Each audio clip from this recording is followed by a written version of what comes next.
We are coming on the air. Whew, whew. Good evening, everyone. It is the top of the hour, eight-ish, I should say. It's me, Harry the Big Dog, with the DJ interview, with yet another interview. Can you believe we are at 22? Wow. I think we're breaking a record for interviewing DJs. So, without further ado, we're going to bring on a DJ. He's representing Jersey, Delaware, and the whole world. Special thanks to DJ Togi. What's going on, kid? What's happening, big dog? What's going on? I'm chilling. How's everything over there? Man, you know how it is. Quarantined up. They letting us out a little bit, but it's slow motion right now. I hear that. You know what I mean? But we making it. Enjoying that Father's Day thing. Yes. You know what I mean? Hope everybody out there had a great Father's Day, if that applies to you. Oh yeah, yo, I'm a grandfather. How about that? Ooh. We're gonna make a grandfather's day one day.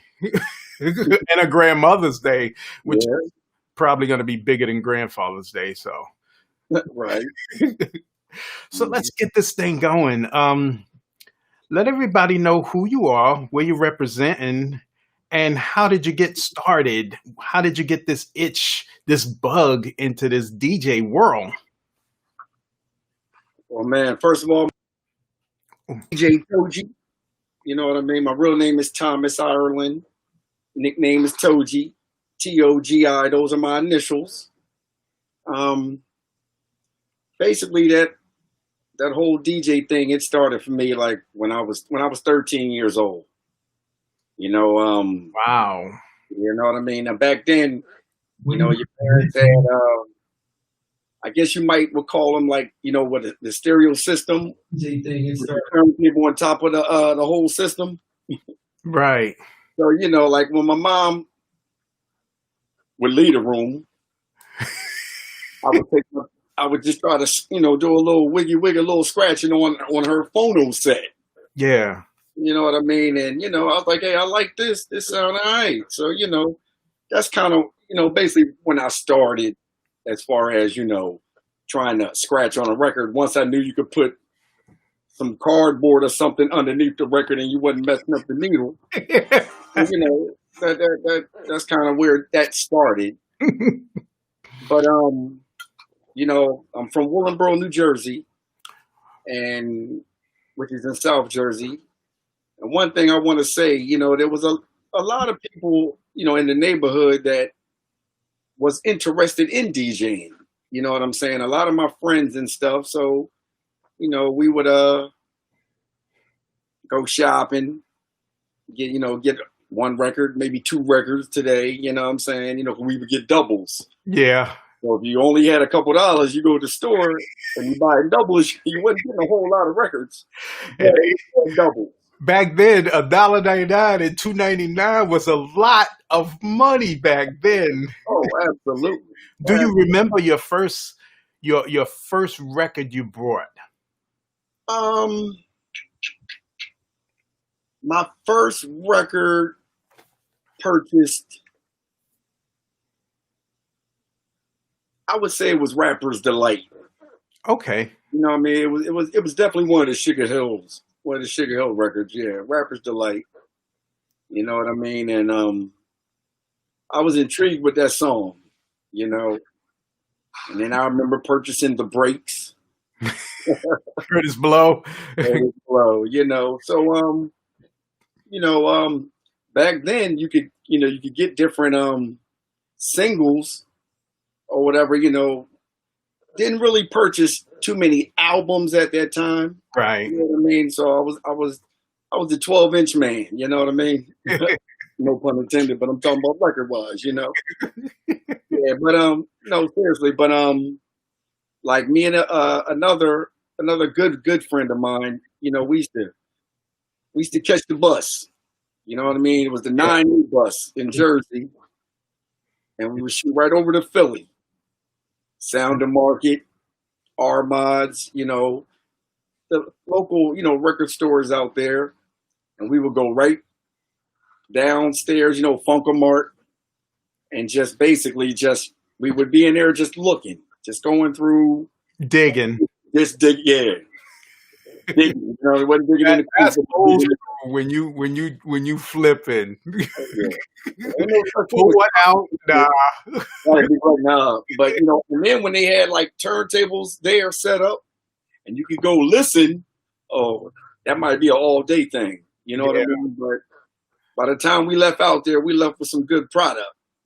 You know what I'm saying? And I remember like with the turntables back then that I, was using, I was like, look, I gotta try to step my game up. You know what I mean? Like as far as regular turntables like I told you, like the home phonograph type stuff in the mixer. But a partner of mine, I'm definitely know him, DJ Cam. Yeah. Big shout out to Cam. Cam is Yeah, on. DJ Cam is on. absolutely. But I was like, Cam, I'm ready. I'm ready to try to make a purchase. Basically when I say a purchase, I'm talking about get my own set of Technique 1200s. Wow. You know what I mean? I felt like, because I used to work at Great Adventure back in the day, and save my little coins. Had to save a lot of them for some Yeah, 1200s that's true. Yeah, absolutely. And then the needles too. and the needles. Like I said, once I made that purchase, I just felt like, yo, I'm in. And I can remember me and DJ Cam walking the streets of Philly after we left the record store with the turntables in hand, getting ready to get back on the bus and bring them all the way home. Home. And I couldn't wait. I couldn't wait to set it up, man. And and then finally got a chance to do my own little house party. You couldn't tell me nothing then. Wait, did you get paid for it? Honestly, you know what? Maybe not. Believe it or not, I wasn't so much into getting paid then. I just wanted to let the neighborhood, let the world know that DJ Togi got his own equipment, Yeah. and I'm ready. You know what I'm saying? Now, don't get me wrong. After a while, when I realized this thing is lucrative, You wanted the term professional. oh, absolutely, absolutely. You are guaranteed a professional when you get paid. I don't care if it's $20 or 2,000. As soon as you get paid, you're a professional. Absolutely. Yep. I was a professional. So let me ask you this: Did you create tapes, cassette tapes? Yes. Uh, TDK, Maxell, after a while I started learning about others like, Denon, but as far as with the tapes, yes. Everything was good until your tape popped. When your tape popped, oh, we had a problem. Oh wow. Wow, audio cassette there. This is when these things came into play. Remember when you had to demagnetize your tape deck? Oh yes. Yeah. It's a full kit in here. Hey, wow. Nice. That's taking it back in the day when you had the head cleaner, the head cleaner solution, everything. Oh yeah. Especially when you had some stuff on there that you was like, man, or if you did a good mix, you're like, yo, I need that back. You know what I mean? But Yeah. I know one time I even tried to tape my tape. You know what I mean? We all did that too. Yeah, so but I got a tape repair kit in my closet there too. Because wow. they broke. You had the little screwdriver and the whole nine. And then So on the tape you could like break the two little end pieces on the back. So this way can nobody record on your tape or whatever, you was good to go. You know what I mean? everybody got smart and put a piece of tape over it. Yeah, yeah. True that. True that. So take us on a journey. Um, Around what year was that when you were just talking about the buying the records with you and DJ Cam? Um, let's see, I was 13. I'm 50 and a half now, so let me go ahead and do the math for a second. So I say, what was that? 1980. We talking about 1984-ish. Yeah, You know what I mean? 83, 84-ish. So that was, and to me, that was like prime time of hip hop. You know what I mean? Even though hip hop, was out in the 70s without a doubt, you know what I mean? But to me, right then, that era, that mid 80s, right. I was, that was my niche. That was my era. That was when I was like, yo, I gotta make some things happen right now. Nice. Hmm. So take us on a journey from that point to like say like 1990. What are you doing for those what 6 or 7 years? Right. So basically, in the beginning, I would, team up with a couple of guys in the neighborhood, start our own little DJ crew. You know what I mean? We got a couple MCs, but might have had about six DJs. You know what I mean? We definitely strapped with DJs, and that was cool. So basically, started DJing at my high school, Willenboro High School. Okay. And actually DJ Cam, you know, he's a little bit older than me, but we used to hang, tight. So we was doing the high school parties around, together. You know what I'm saying? And Yeah. then basically, like I'll take you to like 1986 and then 87. Now 87, I graduate from high school. Right. So basically, what I did from that point on, I said, you know what? Because I was accepted to Delaware State. Well, it was Delaware State College at that time. Now it was Delaware State University. But when I got to Delaware State College at that time, I had my little equipment. You know what I mean? Yeah. My turntables, loved them to death. But I had my equipment just set up in my dorm room. 'Cause Okay. my biggest situation, I didn't have no power. And when I say power, Ah. meaning, like my buddies, had the big PV speakers and you know what I mean? Now when I was home and we was teaming up, it was cool. I had that boom. But when I got to Dell State, like I said, I had the turntables with the mixer in the middle, but I didn't have that power that I need to do a college party. Right. And by the grace of God, another gentleman that was from around my way happened to attend Dell State. Rest in peace is one of my close friends, DJ Swift. And one thing he told me, he was like, well, first of all, he actually went not knowing that I was there. So he went and he was trying to get to be the DJ to get the parties. But actually, they kind of was shooting him down because I kind of had that spot. But mind you, I had that spot, but I was going to rent my sound system. Gotcha. You know what I'm saying?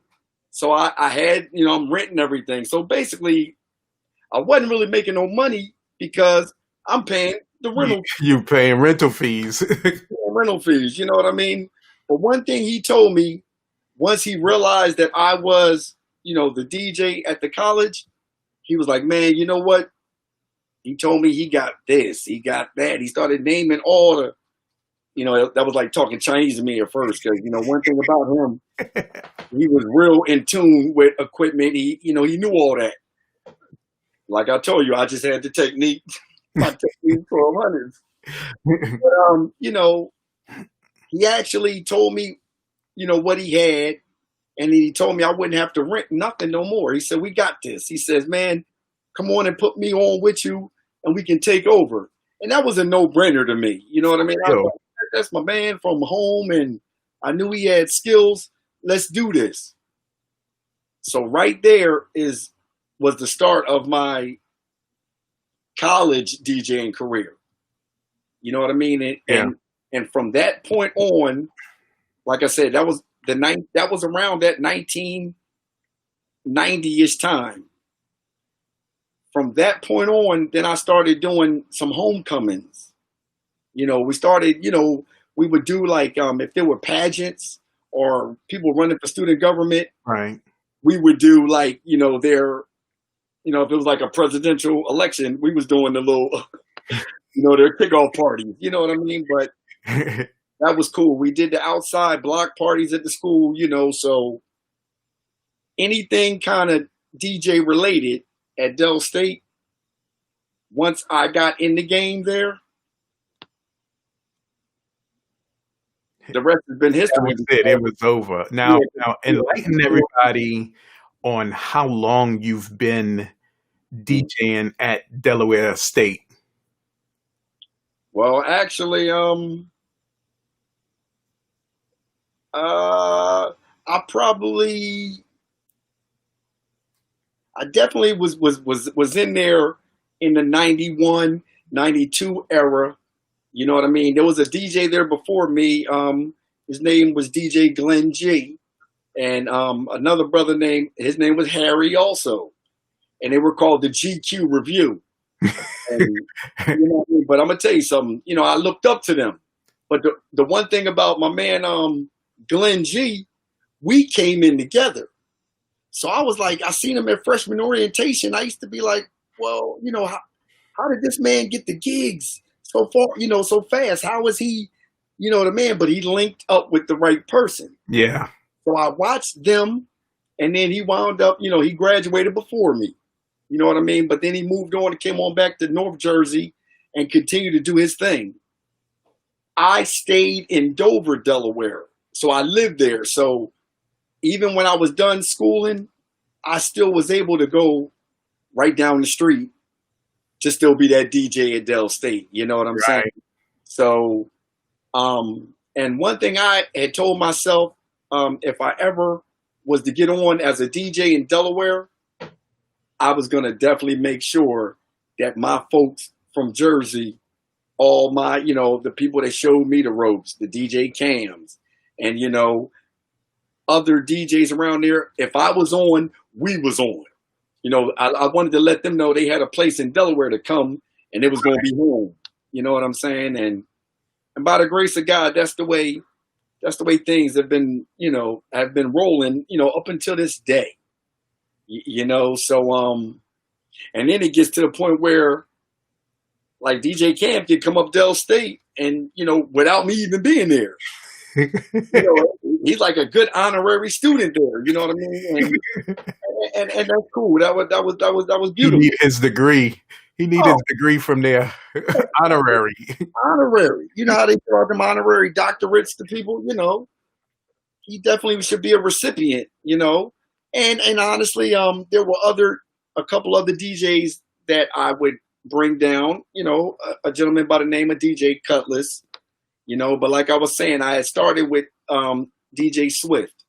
And one thing people at Dell State, they was like, wow, Willenboro, y'all got a lot of DJs. You know what I'm saying? But, it was, we all had the same passion, the love for the music. We grew up, in that same era, same songs, and it was like magic. You know what I'm saying? DJ Cam said, yes, he is. Dell State. Yeah. So let everybody know how many years you've been playing there. Let's say my first. Well, let me just go. Let's just put it out there. You know what I mean? Even if I'm gonna miss a couple years, let's say from 1994 to the present. So they and that's what I wanted people to hear. They pretty much locked you in, or you locked them in. Well, you know what? Honestly, because I tried to just go ahead and stay in the game and change with the times, and I also knew the right people. like I'm a member of Alpha Phi Alpha fraternity. So Hmm. let's say in 1991, a fraternity brother of mine would be ahead of the Student Government Association. Okay. So he's gonna look out for his frat brother, So you in there? which was a blessing. You know Uh, what I mean? And I got so many great friends at Dell State, but I always wound up knowing, without a doubt, the student government president. You know what I mean? And at college, they kind of was the shot callers for student government parties. right. And then, like I alluded to earlier, I'm in a fraternity. So just think, it would be alpha parties. Okay, well, I'm an alpha and I'm a DJ. So let's go ahead and hire me. You know what I mean? Uh-huh. Me and myself, but hey, You but had a hand in hiring yourself, right? right. And you know what? There were other organizations because we all are close, all the different organizations, and I would happen to once again be a person that would DJ an event for them. And the bottom line is I got seasoned in it. Um, they knew that I had the love for the game. And I was like, no matter what, however old I was at the time, the older I got, the older they were getting. So we were the same age and we kept moving. They knew we Yep. still liked the same music. So, it was like a marriage. It was like a marriage, and and once again, like I said, I'm so grateful for that, you know, because I know they could have picked anybody because there's plenty of DJs, and I understood that. But But you locked it. Yeah. You're talking about 25 plus years. yeah, You said it uh, was a couple of years or so where you yeah, didn't play, but still, that's amazing. yeah. But I was going 25 years to just from going to a school, 25 plus years just from right, going to a school. Man, that's yeah, you crazy. know. So I watched the school go from Delaware State College to Delaware State University. You know what I mean? So I seen the school where it changed. A lot of things, changed during it. And then, to add to that, it got to the point where I started doing alumni parties because after a while, hey, I knew when to tap out from the on campus parties. So homecoming time, I would take those parties, and we would just do Dell State homecoming alumni parties. You know what I mean? So Yeah, that would separate us from the actual campus. You know what I mean? yeah. So, like I said, it was definitely an age difference after a while. You know what I'm saying? Because personally, I wasn't your 4-year school attending graduate person. We're gonna keep it real. You talk about 30-year now. Yeah, yeah. You know what I'm saying? So another gentleman, a promoter, he goes by the name of D Nice. Me and him linked up, and like he would, solidify different venues within Dover. You Now, know what I we're mean? not talking about the D Nice Oh no, no, no, no, no. that Yeah. did that couple of million on Instagram and got world famous. Right. But there were some people that came through Dell State that wound up, making a name for themselves, Sadat X from the Brand Nubians. He attended Delaware State, Wow. Yeah. So, there were a couple of people, that wound up leaving and was in the industry Yeah, and things like that. So different connections, they still hold to this day. that's good. You know what I mean? And I try to be a people's person. I really do, and it's in my heart. You know what I mean? And DJing was something that I was like, yo, I want to do that. Mm. And, and then I want to ride it till the wheels fall off. That was, the different encouraging messages that I would get from my peers. You know what I mean? Yeah. And once again, I gotta say, DJ Cam.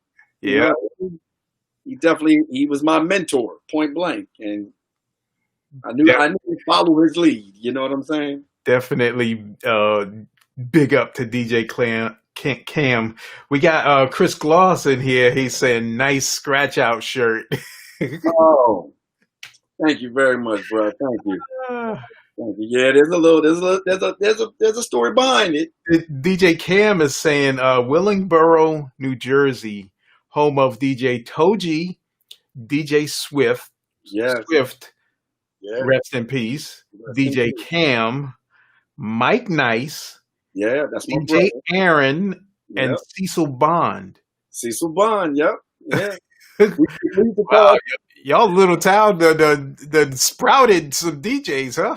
And let me tell you something. Speaking of my man Cecil Bond, like he had from Pioneer turntables to Pioneer speakers, Pioneer mixer. So we was the pioneers of funk. Wow. It only made sense, right? Only So makes it made sense. But everyone that DJ Cam mentioned, they all played a special part in my life. Mike Nice, that actually is my blood brother. okay. And Aaron, me and Aaron, we was in kindergarten together. And he actually was the person that had me over his house and said, this right here this is the fader. This is, this right here controls this turntable. I mean, he's the one that gave me All the tools. the ABC step. You Yeah. know what I'm saying? And I'll never forget that. You know what I'm saying? But and then when he mentioned Cecil was that person. Like I said, he had equipment in his room, and we pack up the car or our parents' car, however we got it. Y'all ain't go like house party with a Chevy Chevette, huh? Oh, not a Chevy Chevette, but we went house party. We definitely went house party. There might even been times where, because here in Willingboro there are different parks, different sections. We might have had to do some, some 1-2 steps and get that equipment there. But we got it there. And ready big ups to the house parties because I felt like that, that was excellent. Honestly, I can't really recall no physical altercations in the house party to where our equipment was at risk. I mean, it might be outside, but right. But other than that, we it was good. I mean, everybody, had fun. If the parents was there chaperoning when they went upstairs, the lights would get a little dim. You know what I mean? But that oh yeah, and it was the strobe light era then. Yes. You had to have the strobe light. Oh, you couldn't. Oh man. And We got a comment from DJ Howie D. He's checking in. Oh, okay, what's He said, up? so are you still using turntables now or are you using a controller? Can I tell you something honestly? I am the turntable man. I don't mean the turntable man like that, but yes, to answer your question, yes, I still use the Technique 1200s. I love them, and I feel as though any type of minor work I've ready to get done, changing the needle, but for the most part, I haven't had no problems. And I'm like, if it ain't broke, don't fix it, And I mean, honestly, I was a little apprehensive with the controller myself, personally. And once I knew that you could still use the turntables with this new age just going on, I was like, bet. I'm going to stay in the game another 20, 30 years. You know what I mean? We'll get to that part in a few minutes. Chris Gloss, he's asking, what's the story behind the shirt? Okay. Well, in 2003, I was diagnosed with multiple sclerosis. You know what I mean? Basically, which is a debilitating disease where, it attacks your nervous system. So that's right here. So that's with the MS, multiple sclerosis. Now, um, big up to a young lady named Erica, another friend of mine named Aaron, and his significant other named Sharice. They kind of came up with a concept, and the concept was like, okay, well, you have MS, you're a DJ, and what you think about scratch out MS? It's a message, and also it's my life. Right. Because when I first was diagnosed, um, I felt like that was the end of the world, truthfully, in all seriousness. I can imagine. And one thing that happened, I got a lot of numbness in my hands, to the point where at one time I couldn't even feel the record. Wow. Kind of, it took a toll on me. It took a toll on me, to where I was thinking about kind of retiring, or just, I didn't want nothing to do with it. But the support system that I have is out this world. I mean, all my friends, family, you know what I mean? People that knew my story, and there's people that was telling me, like, Togi, look, even if you're wheelchair bound, check it out. You go. You up to the turntables, and you're gonna still play. You understand what I'm saying? And I looked at that like, wow, wait a minute. Well, maybe I still can. Yeah. And then the DJs that I've learned, shout out to, I'm gonna say, his name was DJ. Was it Mix Mash? Yeah. Okay, and a gentleman, around here named DJ Touchtone. When I knew that they were, blind and couldn't, legally blind, but still DJing and still doing what they loved. Yeah. I was like, that was my inspiration, believe it or not. Yeah. And I'm like, you know what? Once again, I'm gonna ride this thing till the wheels fall off. Once I accepted the fact that I had MS and that it wasn't a life sentence, that I was, going to be okay. And plus, now here comes the Serato era and everything, and that made things a little easier. I was gonna get you there, but go ahead, Okay, tell it. yeah, my bad, but Your time. This is your time. yeah, but I was like, you know what? I can still do this. You know what I mean? Once I got over the asking myself, why me? Why do I have this, disability, blah, blah, blah. Once I got past all that, and I said, Toji, you got too much living to do. You're still here. You're here for a reason. You know what I mean? So let me ask you this. Yeah. When you start that story, what was that time frame when you was in your depression about having this disease till you realized, I got more to give? Right. The diagnosis was in 2003. All 2003. 2004, I still was, I was questioning myself and questioning things, Yeah. But I'm gonna say, by 2005, strong, I was back on the saddle, like, yo,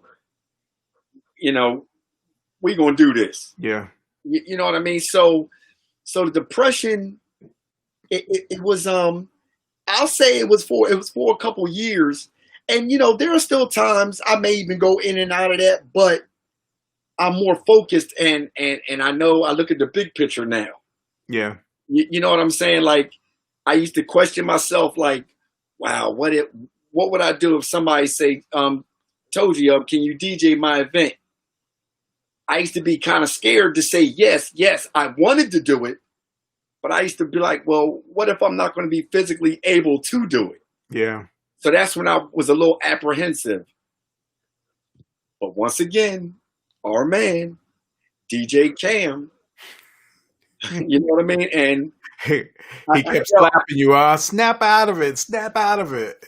exactly, exactly. Because I remember one time me and him was talking. Like I remember, like when I first really, really opened up and let him know exactly what was going on with me physically. And the first thing he said to me is, "Me and you, we're bigger than this DJ thing. You know what I mean? We're way bigger than that. Yeah.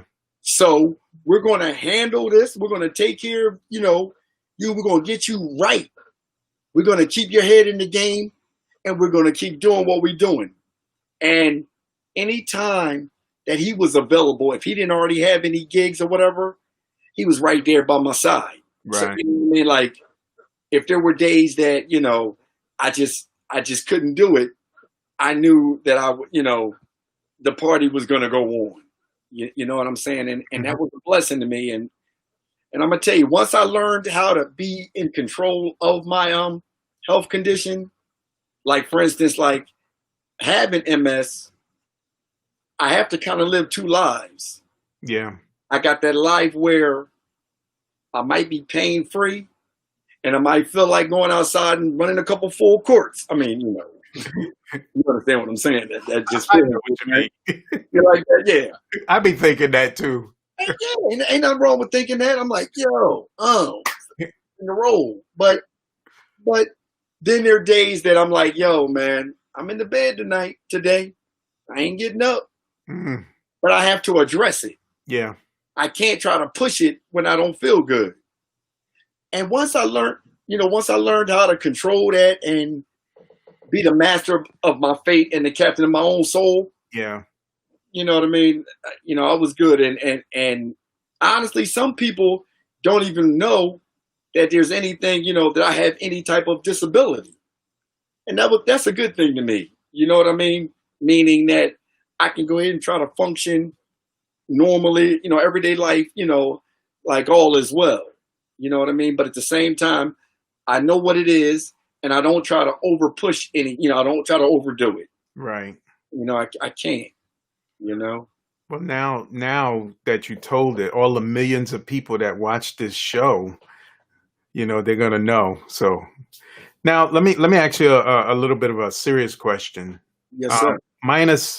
minus DJ Cam pushing you, do you get back into DJing? Absolutely.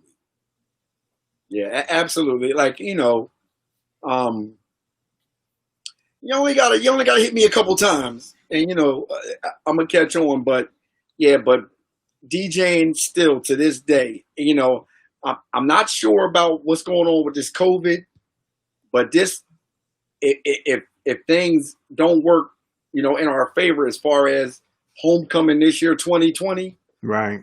this would be the first Dell State homecoming time that would be a little different. But other than that, like as a matter of fact, tomorrow, a gentleman that's turning 50. I was scheduled to DJ his 50th, but it's going to be changed till next year, Okay. same day. But tomorrow he wants to have, he still wants to do a little something Zoom, Yeah. so I'm gonna do that. I mean, I'm gonna, do what I can. Probably do an hour set for him. So yeah, man. Like I said, I never, even through my depression time, it was always in my heart. I always loved DJ. I was always infatuated with it. So you know what I mean. So like I said, once I got over that hump, I'm like, yo, I'm back. You know what I mean? And I'm back. Doing parties or able to tell people, yes, if you need me, I'm here. Blah blah blah blah blah. So like I said, DJ Cam was that initial push, Mm-hmm. but that's all I needed. Right. You know what I mean? And and knowing how to keep up with the times and with the different things, technologies now, you know what I mean? Once I grasped that, I was like, we okay. You know, I'm gonna be all right. I think stuff like that is important to hear where, you have that person in your life, male, female, whatever, that keeps you in check for one. Yeah, And the snap out of it. right. And also is a little bit passionate about what you're doing. I mean, and what you're doing and what you're going through. So, and you said you didn't tell him for a while, so you know, not sure what he was thinking. Big up to DJ Cam Right. for even looking out like that. It just shows a person's character, Oh and yeah, whoever else helps you through this, it shows you who's going to be there with you. correct. And, Yeah. it's just important to have people like that around you that encourages. And Oh yeah. that's why I took to Mix Mash. I've been talking to him almost every day since I met him a few weeks ago, because he's very inspiring. He's visually impaired, and he was able to get on what did I do? Did I do a Zoom with him? I don't remember, but he was able to get on this and have the interview. And that was amazing to me. And then I seen some of his videos. I was stalking him a little before. I was watching his videos to where he he was DJing and being on beat. Yeah. And I was like, wow, that if that's not inspiring to some people, and some people need to hear your story right now too, because maybe they don't have a disease or anything, but that depression is there. And Oh, now you just somebody else getting it out and telling it, and how you had people around you like that. Your mind was not clear the whole time, but you right. had people there, Oh yeah. steady encouraging, and everybody needs that. Yeah. Wow, Definitely.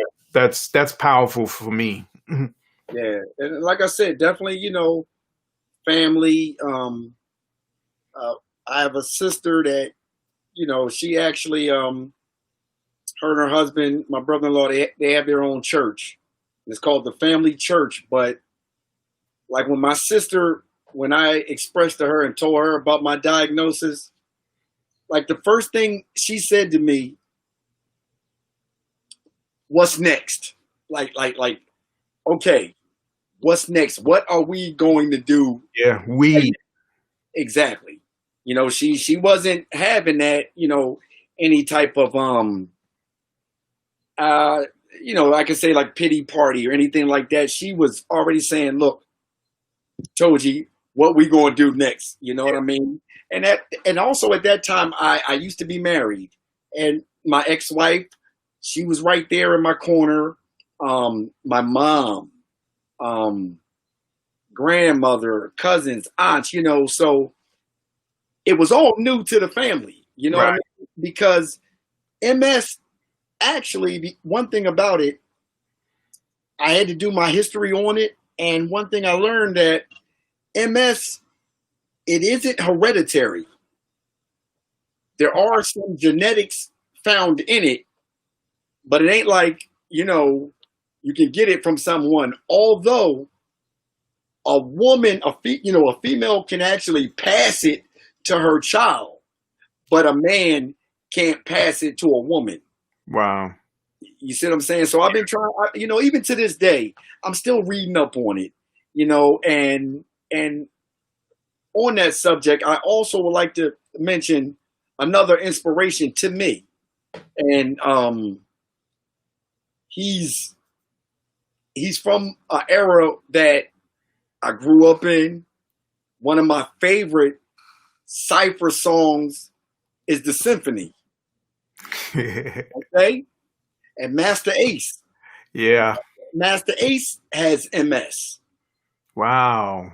and Master Ace has been on tour overseas. Everything's going on, and I know what he's going through probably after each show. Yeah. But he puts his all in his shows, and he has a song.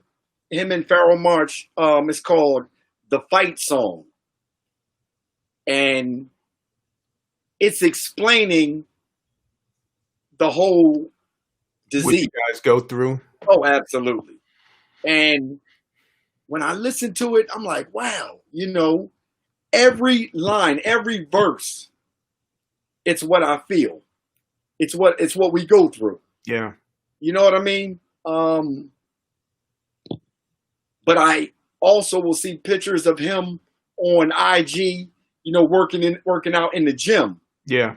which means he's not letting it take over him. Right. One thing I had to say to myself, and I know, is that I have MS. MS doesn't have me. Right. You know what I'm saying? Yep. So like I said, that's, another inspiration. Montel Williams has MS, Yep.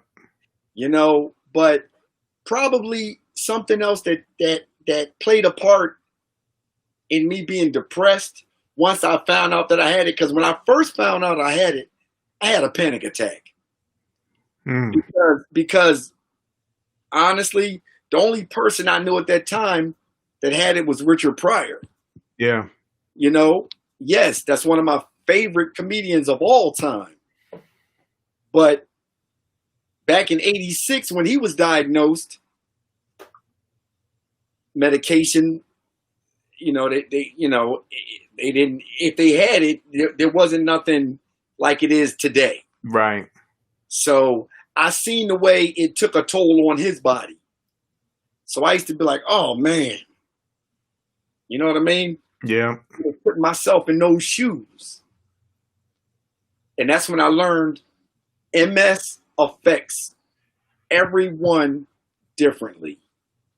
You know what I mean? We got some similarities, but for every 10 people that got MS, we can tell 10 different stories. Right.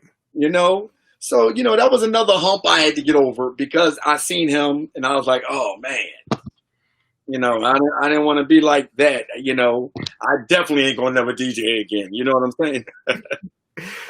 So Right. now 2005, you Mhm. get out of this funk, Right. and now what happens? It's like I never left. It's like, the Dell State homecomings was still, let's go. Birthday parties, weddings, anything that I did before I knew about my sickness, Yes. the ball was rolling again. Just rolling. You know what I'm saying? You're still working with turntables. Absolutely. Yes, sir. Now let's get to your transition. We got Monique Jenkins checking in. We got LaShawn Walker Ellis checking in. Okay, what's happening? So now let's get to your transition of Okay. how you got on. I'm assuming you use Serato, because everybody in here is using Serato. And you know what? Hey, once again, DJ Cam. One thing about me, I never forget where I came from. I'll never forget, you know, I mean, you can have a whole bunch of associates, Yeah. but those people that's, your hearts, people that are, that's gonna ride or die. Now, I still, prior to having a discussion really with him, I've heard about the Serato and this and that, but I was like, man, I'm good. I gotta worry about this disease now. I gotta worry about learning a new program, how to DJ again. Here we go again. But you know what? Once again, I was like, nah, man, I'm gonna bring my 15 crates to the party. You know what I mean? And one time, I DJ'd an event at a place in Philadelphia. It was called Miss Tootsie's, but like a gentleman by the name of Baby DST. He DJ'd there the night before me. Okay. Right.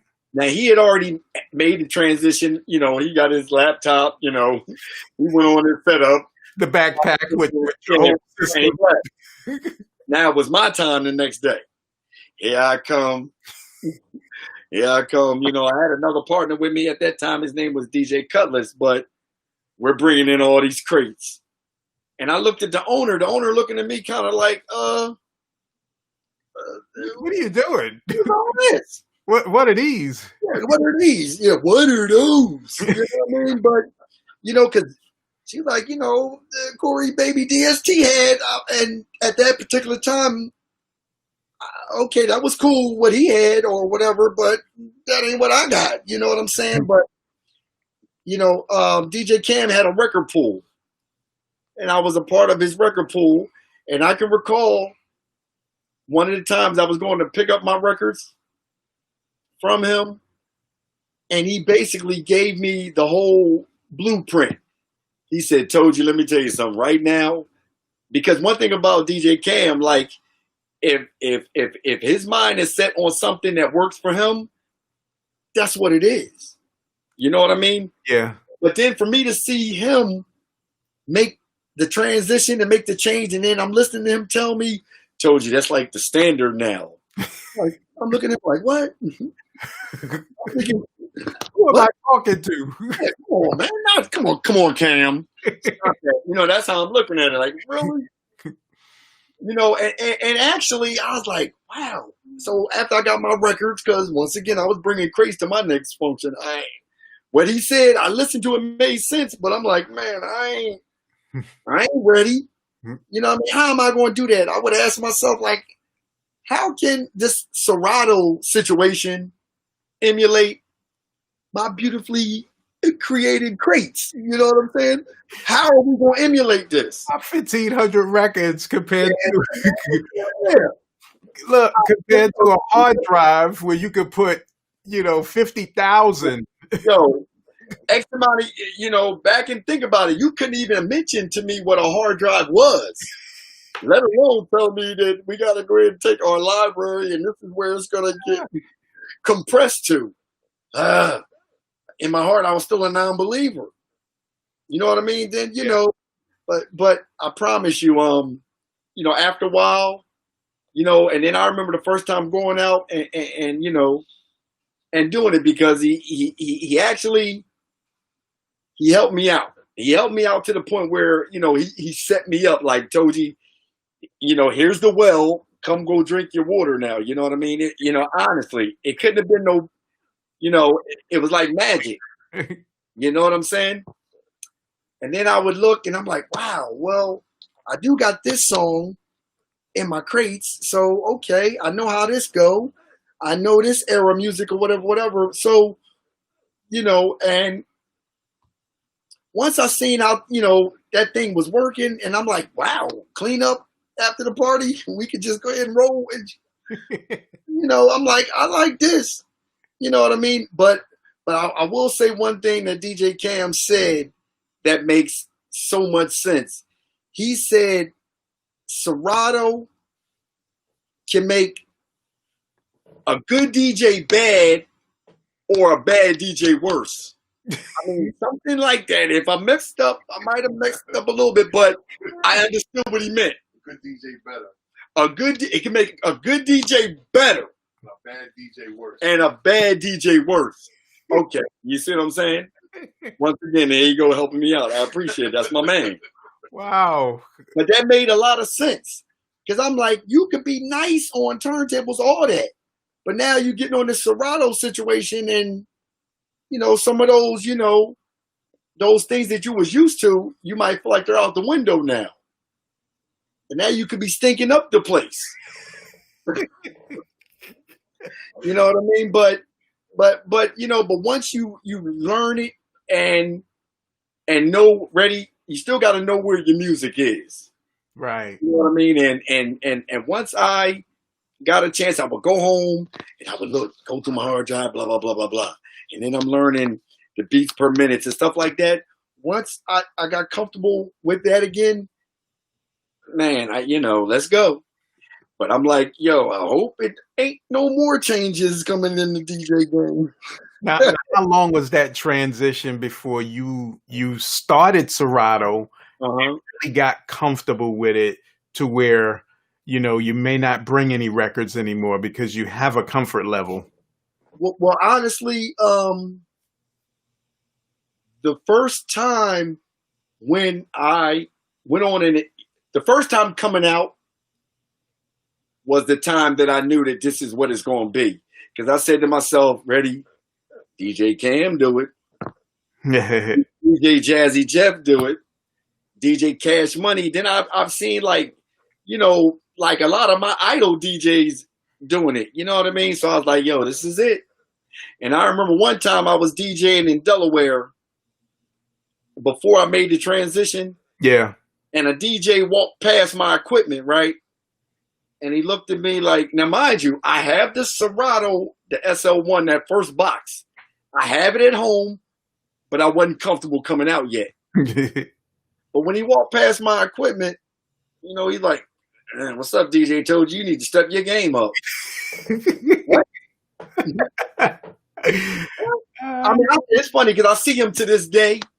I looked at it as he was taking a shot, but he was making sense.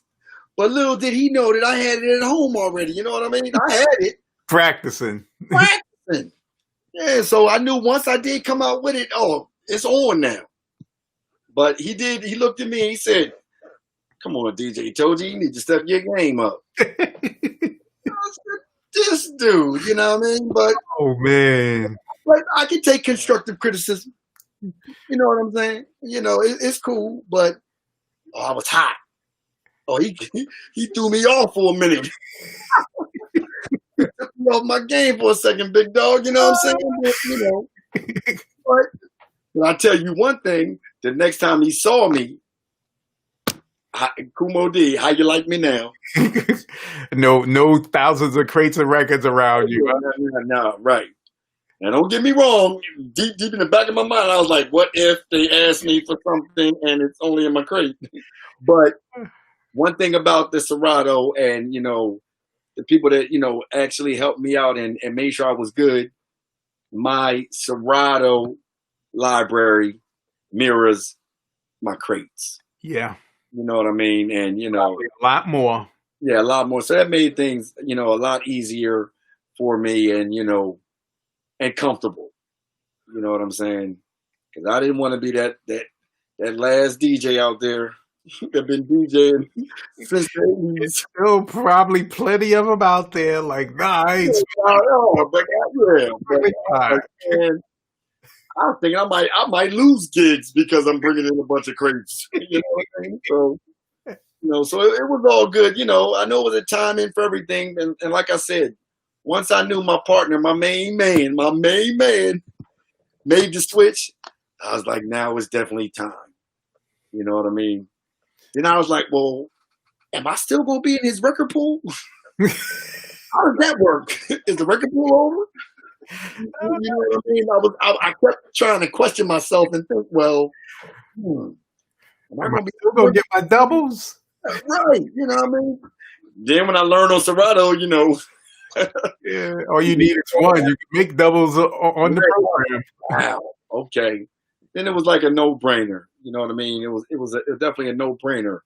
But when you mentioned the controller, now I actually have one. I've never taken it out the house. Actually, I keep that in the room, just set up to where when there's music that I want to hear, I will go on there just to play it. Like I said, and I probably done told on myself because a lot of my friends probably don't know I have that. But I got a little controller out, on tuck. Like I said, even though it would be cool to bring out for like a little, the picnic. I mean, not a picnic, but the family barbecue, something like that. Oh, exactly, exactly. I could get away with that. Yeah. But for the most part, I love the turntables. I love the fact of still bringing them out because honestly, it isn't a lot of time being taken to just go ahead and set the turntables up. You know what I mean? And doing it for so many years. Correct. And I got some people, some friends of mine that, they look at me, I could be the lazy DJ anyway, you know what I mean? Sometimes where, I'm thinking everything got to be situated and set out for me. So, this way, if I bring the turntables and set up, I'm still doing a little work. I'm still, feels good to, do a little something, set the speakers up, powered, that is, no more amps. So, like I said, life turned good. Life was good and convenient. You know what I mean? At least this way, after the party, we can go hang out somewhere. You know what I mean? Catch a late night grub somewhere, Right. All them records and stuff and all that, your night is over. All right. So one horror story about DJing. Make it a good one. And you can be long-winded. Oh man. Well, you know what? Honestly, a horror story for me personally, it was when I probably tried to go outside my element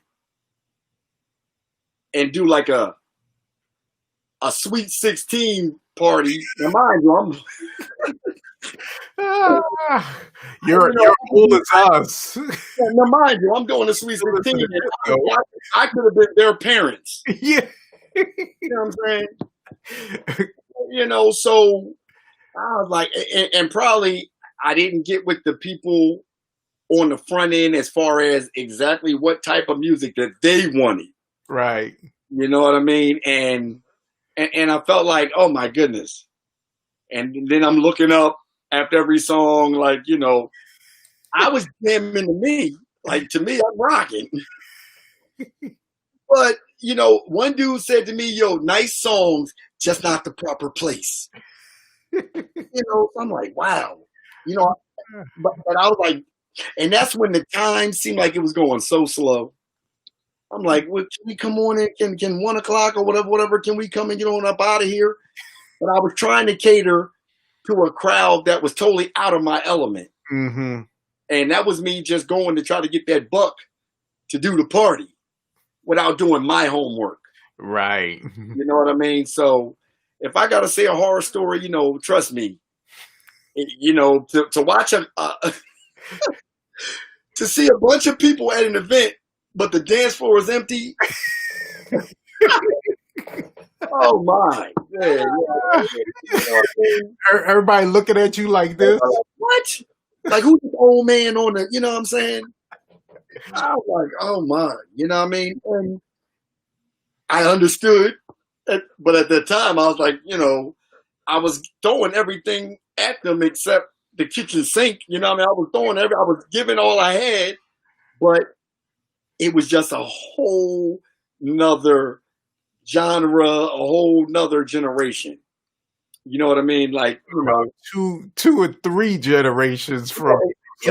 Exactly. And it's funny because that even stopped me from when my own daughter, Dad, can you do my Sweet 16? No.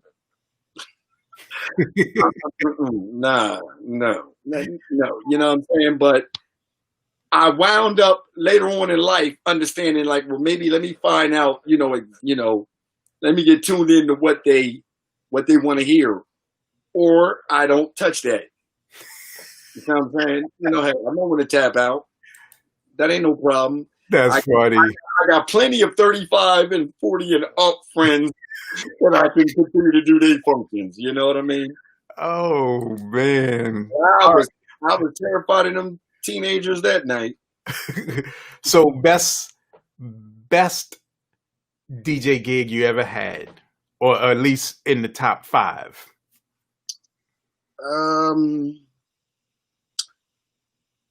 There's been some good ones. I mean, like, I will definitely say at my college, you know what I mean, going back and watching all the alumni that has graduated that come back and just just have fun and to look out there at that crowd, you know what I mean, and that's been consistent. and I I don't have no regrets about none of those events. You know what I mean? So definitely also any type local events that I've been a part of with some old, some classmates that I might have had that I'm doing. Like there's been people that I've done like their 21st, 30th, 50th, the same person. Right. He actually has a picture of me doing each one. You know what I mean? So events like that, and where I feel comfortable with my crowd, Yes. I always, I try to leave a good taste in their mouth. You know what I mean? Yeah. You know what I mean? There's even been events that somebody might have passed off to me, but the people was familiar with the person that would initially had it. Right. So I just knew then that was the extra pressure on me to say, yo, you know what? I got to do a good showing because, you know, I'm basically the substitute today. You know what Yeah. I mean? And if you're a substitute in school, and if you and if the kids don't like you or something, You won't be back. you won't be back. They throwing chalk, erasers at you and everything. So you know what I mean. So like I said, so basically, my best events are those events that I've done that where I felt like if I was out there in the crowd, I would be having a great time. Yeah. You know what I'm saying? So and when people come up and you can get acknowledged and they shake your hand and want to come up and almost knock your turntables off, they get too close, but I appreciate that love. You know what I'm saying? So So, by the grace so of God, DJ, we're good than that. Togi, the the music you'd rather play, what is that? Disco, Um, house. you know what? I definitely, I definitely love, without a doubt, old school hip hop. Period. I love the club music. Love reggae. And one thing I gotta say, that next facet of music that I learned how to play at college was the go-go. Okay. Now, honestly, there would have been a time where if you're talking to me about go-go music, I would think you crazy. What? I don't play that. Correct. But once I really realized and said, all it is hip hop with a live band, kind of. You know what I'm saying? Yeah. And it also from my mother's from DC. You know Okay. what I mean? So A good taste of it because they yeah, have in DC with go go. yeah, correct. So so I adapted to that. But like I said, because I feel like I lived that old school hip hop era from going to those concerts, from buying those records first. You know what I mean? Yeah.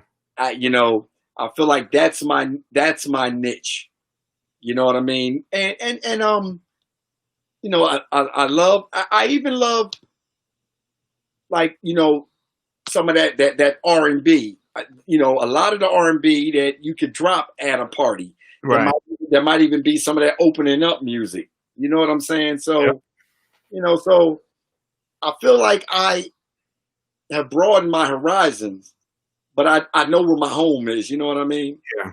Like I know And that. that's important to know because some people, like you said, that whole tobacco with the Sweet 16 party, some people don't don't have a niche where they can go after and master.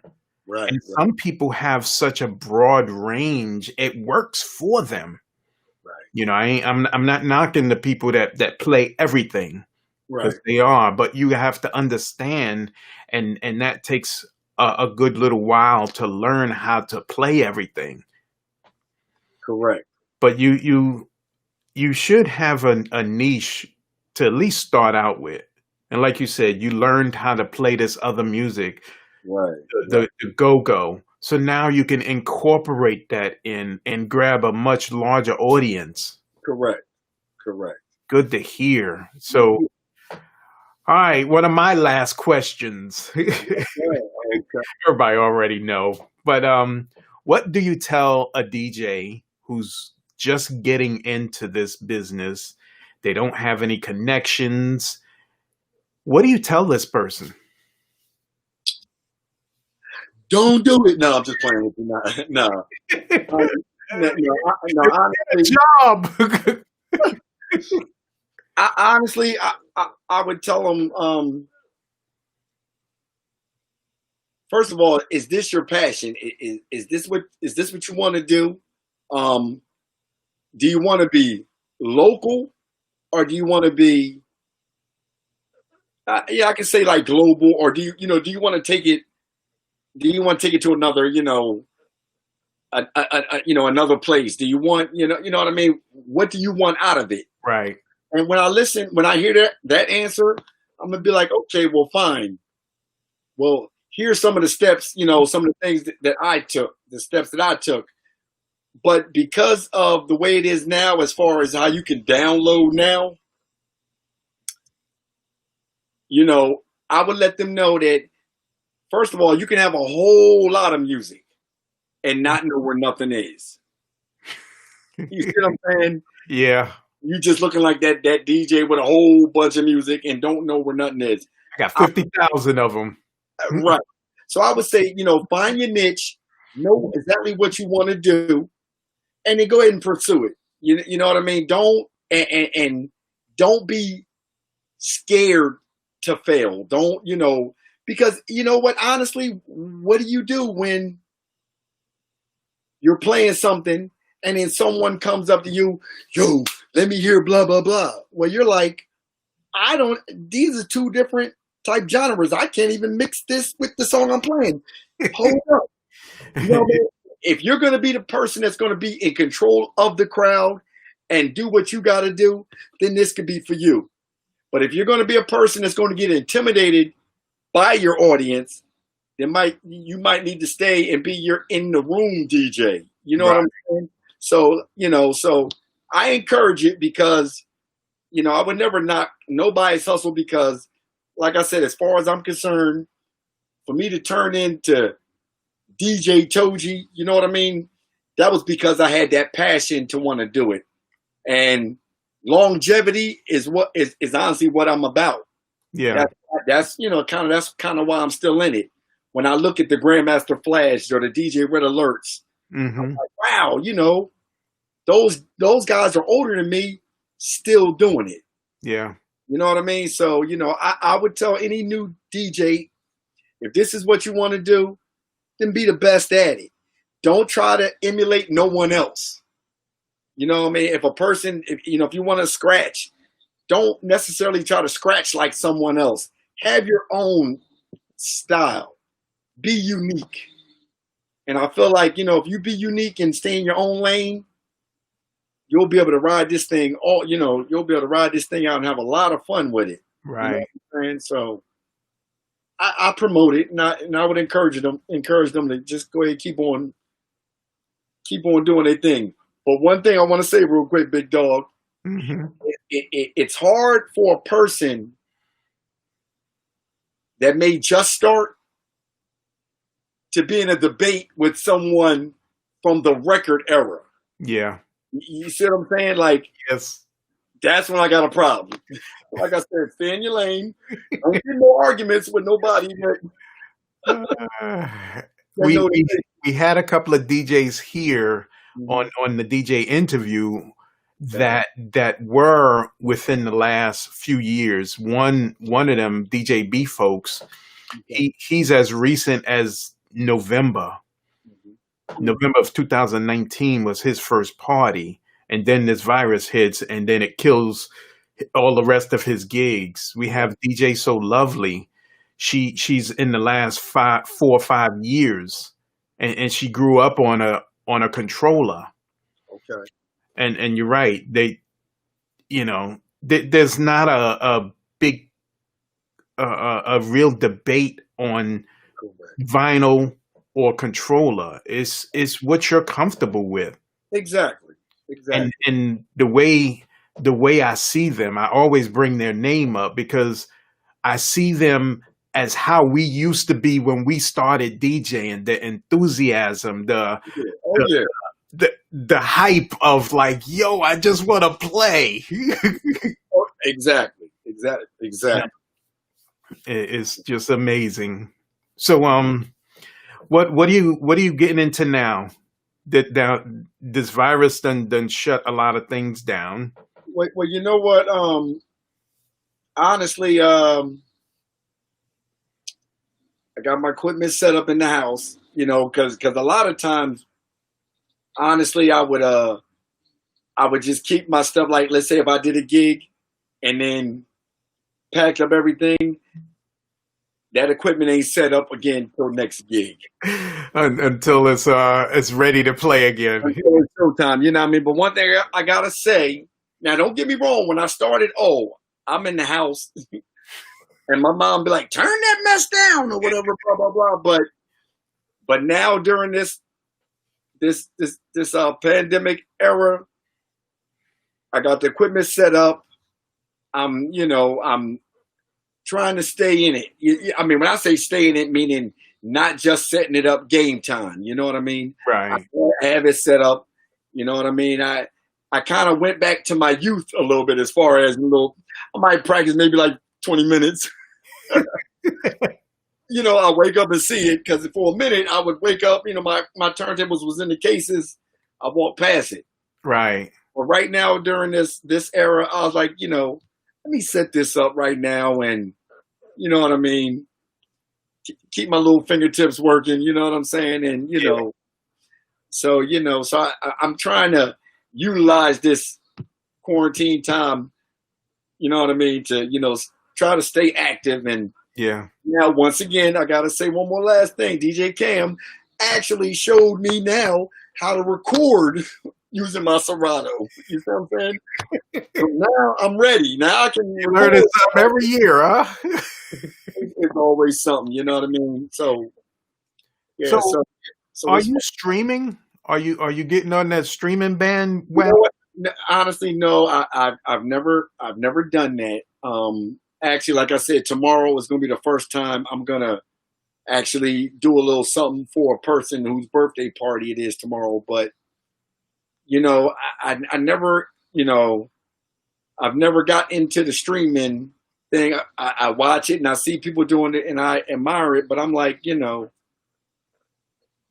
first of all, I'm not all that tech savvy, so well, you have a tech guy. You have a master tech guy in there with you right now.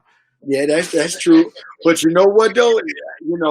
He basically streams every day of his life from his free agent radio. Yeah. You know what I mean? So definitely in the upcoming future, I definitely want to look to be a part of that. And big ups to the international DJ Tommy Lee. I'm trying to get my game right to where, out of everything I've done for as long as I've been DJing, I've never been on the radio. Me either. That was one of my dreams. Yeah, you know what I mean? So I feel like that's tangible for me. That's right there. I just gotta go ahead and, do what I gotta do to go ahead and get it, and I got the right people in my corner. So you know what I mean? So if that's streaming, then that's the kind of streaming I want to do. I don't need to be all in the video. Uh, You know what I mean? yeah. Well, I want to thank you for coming on, and I really wanted people to hear your story of especially when you told me you had MS and how because it's a real shocker when you get something like that, and it will throw you off if you don't have the right support.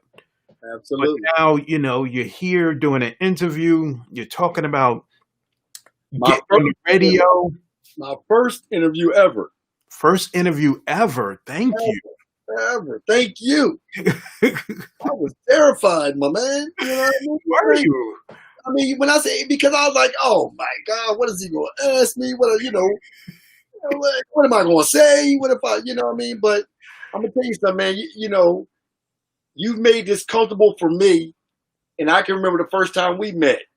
You know what I mean? Yeah. And then we went to the jazz festival, and you know, I'm gonna tell you something. You've made this easy for me, and I want to thank you, and I want to let you know that I appreciate what you got going on and having me a part of it. You know what I mean? I can leave, and I feel like I'm somebody now. You know what I'm saying? Big ups. Oh, thank you so much for that. Yeah, man. We're, Thank you. we're, we're going to end this. Like I said, DJ Togi, I thank you for your time and all your efforts, Thank you. continued health, and get out there and get on that radio.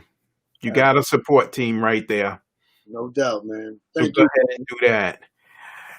And I will see you soon. Hopefully, when this planet opens back up, I'll be back in Jersey. Oh yeah, or I'm gonna come down to Virginia, either or. Well, Roger that. Thank you so much. no doubt, man. You take care, big dog. All right. So, once again, another great interview. This is Harry the Big Dog, and this is the DJ interview where we are giving DJs the opportunity to express and tell their story. So, we'll see you again, day 23. I'm going 30 days straight.